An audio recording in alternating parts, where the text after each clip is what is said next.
Fotoğraf çekemez. Çekemezsin abi. Polis abi, polis ver. Sen nasıl polis zaman çekerim. Tamam, polis gelmez, polisten gidip fotoğraflar mısın? O fotoğrafı da siz. Bak medyada görürseniz şikayetçi olur. Tamam.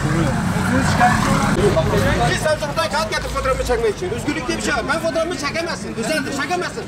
Çekiyorsun, ben çekiyorsun. Kamu açık mı abi? Kamu açık alan herkesin fotoğrafını çekemezsin. Çekemezsin. Evet, aynen. Çekme abi. Hayatım motor bu olarak ama gençliği var yani. Niye fotoğrafını çekiyorsun ya?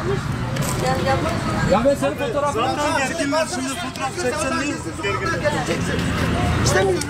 Ya fotoğrafını çek lan. Olay var, olay. Ya olay sana mı çıkıyor? Savcı mısın sen? Ben çektim mi senin fotoğrafını? Daha yok.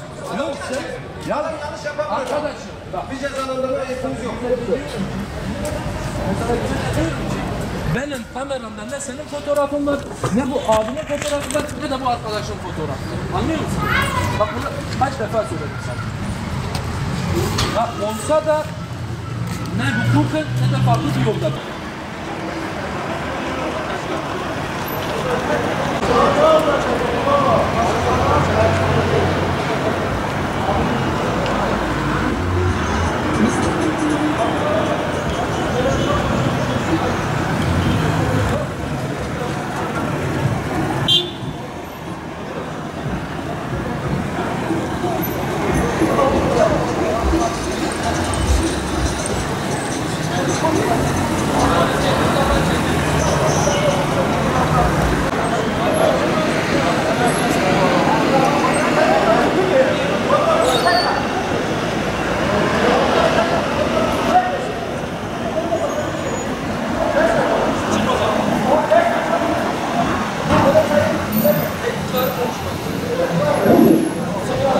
Olmuş.